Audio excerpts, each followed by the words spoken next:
जिला न्यायालय का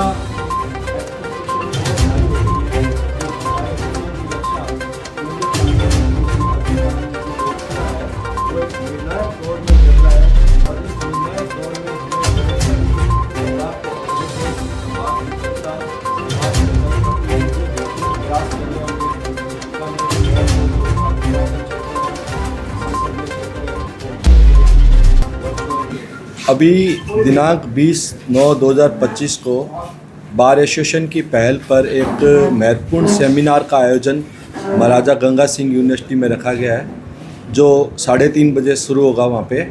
इसमें भारत के मुख्य न्यायाधीश डॉक्टर BR गवई साहब उपस्थित रहेंगे और मुख्य वक्ता के रूप में होंगे। उसके साथ ही honourable justice Sandeep Mehta sir और ऑनरेबल जस्टिस विजय बिश्नोई जी उपस्थित रहेंगे।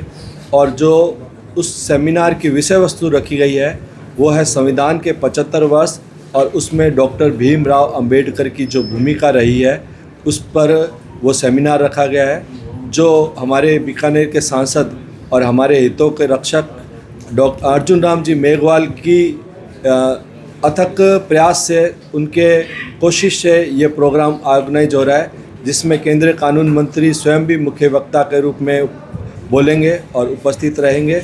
और उनके ही कार्यकाल में बीकानेर में प्रथम पिछली साल डॉक्टर चंद्रचूड़ आए थे और इस बार ऑनरेबल जस्टिस BR गवई साहब आ रहे हैं।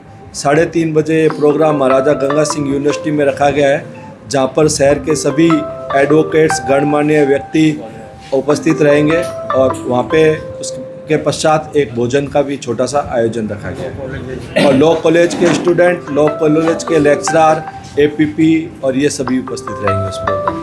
नहीं, ऐसा नहीं मान सकते कि चुनाव जीतने के लिए घोषणा हुई थी। माननीय केंद्रीय कानून मंत्री अपनी पूरी तरह से प्रयास कर रहे हैं कि बीकानेर में ये बेंच खुले। उसकी प्रक्रिया में समय लगता है, वो नेचुरल है लगना, परंतु निश्चित रूप से अर्जुन राम जी मेघवाल अपनी तरफ से बेहतरीन प्रयास कर रहे हैं कि बीकानेर में वर्चुअल या हाईकोर्ट की स्थायी बेंच की स्थापना। उनका कहने का भावार्थ ये नहीं था कि उनके पास ऐसा कोई प्रपोजल नहीं है। संविधान में हाईकोर्ट की बेंच खोलने के लिए या वर्चुअल बेंच खोलने के लिए एक प्रावधान दिया गया है। उस प्रावधान और उस प्रक्रिया से गुजरने के बाद ही इस प्रकार से हाईकोर्ट की बेंच की घोषणा हो पाती है।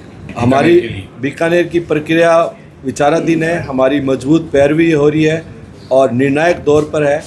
आज नहीं तो कल हम लोग इस प्रकार से यही प्रेस कॉन्फ्रेंस दोबारा करके, चाहे जो भी अध्यक्ष हो, निश्चित रूप से इस प्रकार की हाईकोर्ट बेंच या वर्चुअल बेंच की घोषणा होगी, जो बीकानेर के लिए एक बहुत बड़ा और गौरव का दिन होगा।